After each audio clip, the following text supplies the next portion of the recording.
Hello and welcome everyone, I am Madals and welcome to another StarCraft to England cast. And well, today guys I have got game 1 of a best of 3, it's from the Zotac Cup and it is between RiSK, the yellow Protoss player in the top right, and DIMAGA, the red Zerg player in the lower left. The map's Daybreak, it's the GSL version of it, so supply depots are down and well, I'm super excited about this. I think it should be really good fun to watch. I like both of these players. DIMAGA is one of my favourite Zerg players going, pretty much, not like currently, but I mean in like the history of the game since I started playing, I've always liked DIMAGA's play. So really interested to see how this all goes down, and yeah, I'm excited to see because obviously it's a PvZ, it's a great matchup, and well, the plus side is there's no oracles because this is Wings of Liberty, and for those of you who watch my channel frequently will know I've been playing a huge amount of Heart of the Swarm, and oracles are the bane of my life. Seriously, they are pretty imbalanced right now. I'm not gonna lie, they need to be changed, but that is beside the point and has got nothing to do with this game. So let's talk a little about what we should expect. Well, straight away I'm seeing something quite interesting here. RiSK has chucked down the pylon in the high ground. Now, of course, on this map, it's much more common to see obviously the Forge Fast expand, especially in this matchup, but the gateway coming down, this is going to allow RiSK to put on some more early pressure, and DIMAGA very unlikely to suspect it, because Daybreak is actually one of those maps where you can get away with the Nexus first, because it's just such a long way across, so that is all fine. And well, looking down here, obviously spawning pool coming out for DIMAGA, that's normal timing for that. Everything's fine, you go pool, then hatch, if of course you are against the Protoss, because you assume that they could put on some early pressure, especially if they go Forge first. You've got to be prepared to deal with those cannons, but generally speaking, we should see DIMAGA take his expansion now. There we go, he's got enough money if we look at the minerals up there, so everything really going the way it should. There we go, chuck down the hatchery, that's fine. Meanwhile, the one gas there for RiSK, so it's a much earlier gas than you'd see in a Forge Fast expand, which means you get the earlier warp gate timings, you get the earlier Stalker out, and obviously that Stalker Zealot harassment can be pretty potent, and if you don't get a good number of Zerglings out in order to deal with that, you can suddenly get into a position where, hey, you can't defend that and lose a queen, which obviously really hurts your production. But obviously the important thing here, DIMAGA's Overlord scouting out that, hey, there's nothing down here. He's also going to get pretty nervous because if we come and look at DIMAGA's vision, he sees nothing here. Now, again, a wall-off is possible, but until you really see up this kind of area, now he's seeing this come down, seeing the cyber core, he's going to be a bit happier. Before that point, he's obviously going to be thinking, hey, are we going to be getting some kind of proxy 2-gate or something like that, which is unlikely in game 1 of a best of 3 in my opinion, but it's something that's always going to be in the back of your mind, and if you don't scout it, you just flat out lose, so that's always a bit of a pain. But obviously that probe has been scouted. Now DIMAGA can straight away, having seen this, instantly go, well, we're not going to be seeing any kind of cannon rushing, there's no forge down, so that's fine. But, as you can see, the sentry on its way out. It's quite interesting that a sentry is on its way. The second gas as well. I don't know if DIMAGA saw that. Yeah, he did.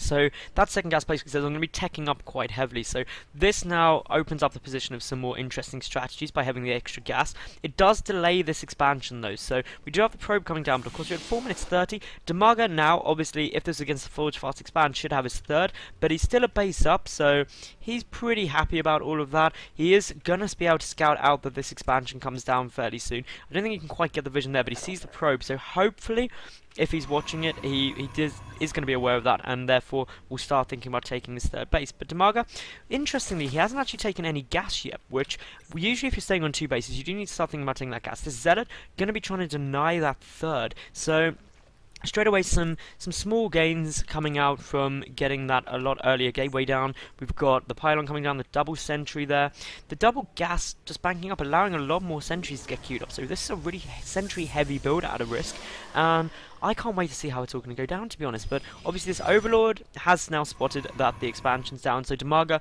going to start thinking about, hey, I need to take my third base relatively soon, because otherwise you're on equal bases with the Protoss player, which is never going to work out too well for you. Double gas is down for DIMAGA, so obviously he is going to start taking up. There goes down the Roach Warren there, so that's all good. Interesting placement of the Roach Warren.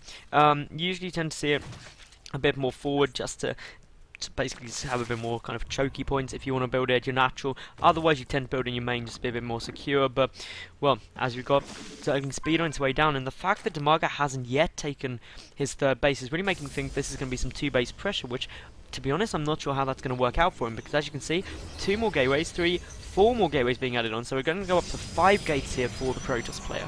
And a Zergling Roach attack may not do that much damage, because obviously, as you can see here, a good number of sentries down, a tiny little choke. The sentry's in front of the wall off those, so that could potentially make it a little bit vulnerable. We do have the Zerglings running up here. DIMAGA taking his third base, so everything starting to come out a bit nice. I like the fact that he's got queens out specifically for spreading creep. I think that's a really effective strategy in order to get better map vision and coverage. Third and fourth gas haven't been taken yet for either player, so that's all good. And wow, we've got a complete wall off here, I believe. So this in itself is a really, really interesting build. It's going to be some 5k pressure off of two bases. We've got the proxy pylon down here. Really, really sentry heavy is the thing I'm noticing. And of course, this overlord hasn't seen anything. Is probably going to see these units come through. And yep, there we go. So the probe spotted. All these sentries spotted. And now we should see some production from DIMAGA straight away. Getting some more units out. There we go. The 5 roaches coming down. This third base is going to be under some pressure. And to be honest, with only 5 roaches, the fact we've got more stalkers coming in, a good number of force fields, because these sentries have got a lot of bankrupt energy. This could be really, really tough. But here we go, we've got all the Zerglings and roaches being pulled. The queen on its way down as well. Needs to be so, so careful of those force fields, though. DIMAGA may even actually have to cancel this third base, because I just don't think he's going to have enough units out in time. He's definitely going to sacrifice it. He's just not cancelling it yet in order to delay this push. But there goes down the cancel. So DIMAGA really in some big problems now. He's got these units coming down, but of course, in this tight little choke area, force fields are going to be so, so effective.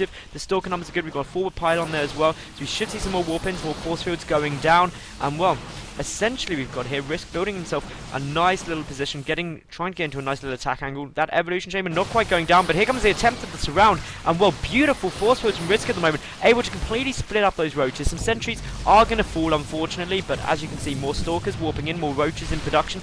But this is just becoming really, really a nightmare position for DIMAGA, who now doesn't have, well, he has one Zergling on the field. Just lost that Evo chamber, so that's not a huge problem.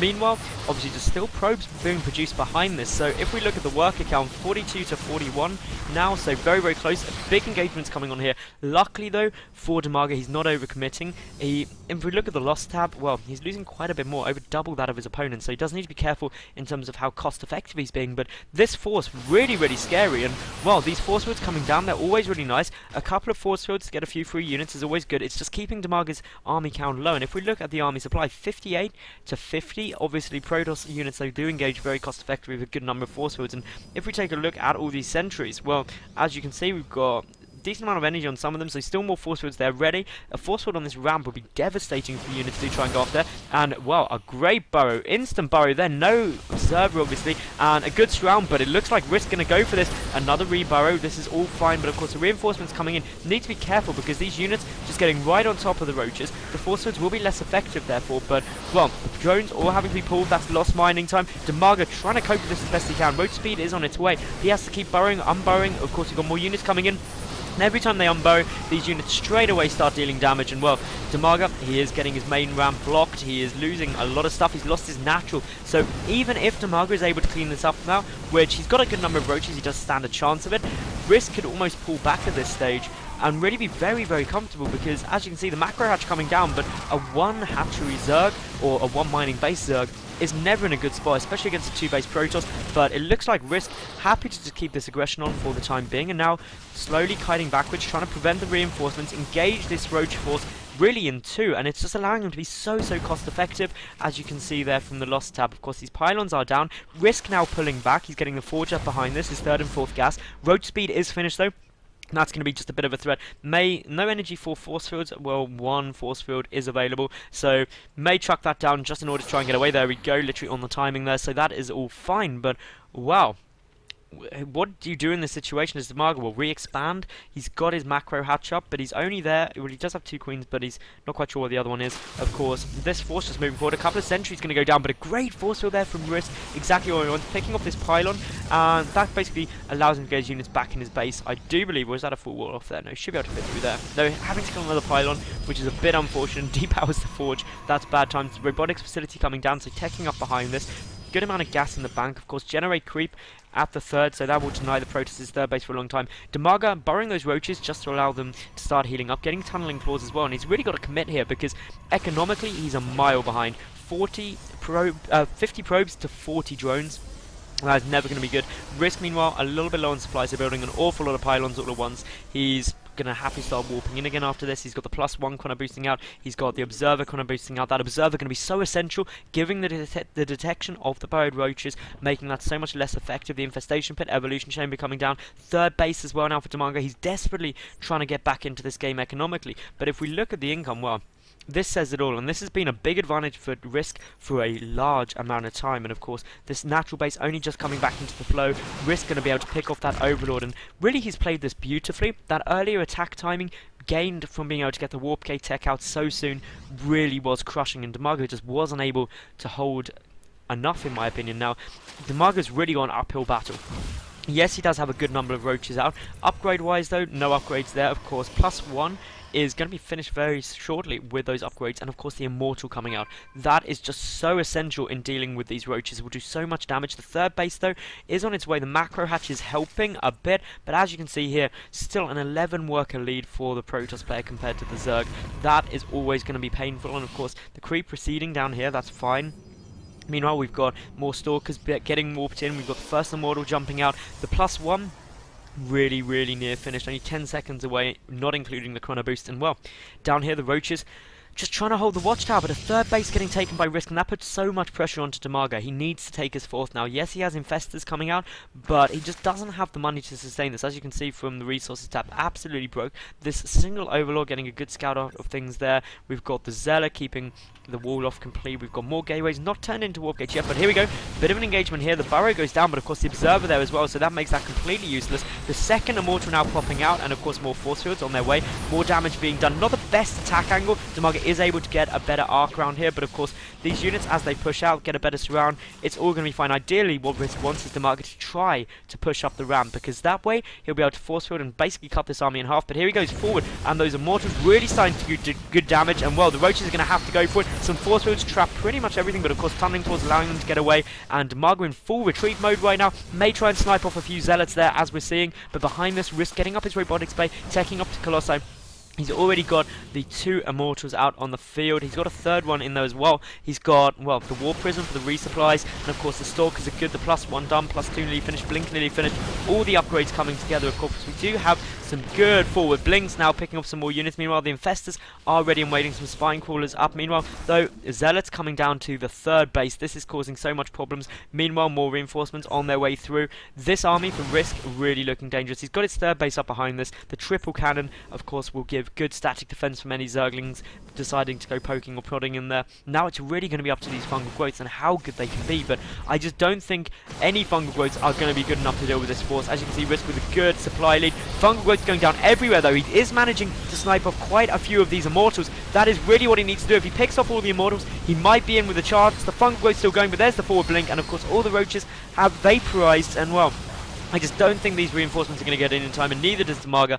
GGing out. So that was game 1, and RiSK with really impressive play there, I must say. His pullback timing's absolutely great. But anyway, if you did enjoy this, like the video, subscribe, and leave a cool comment. Flick over to game 2. I will see you there any second. Bye for now.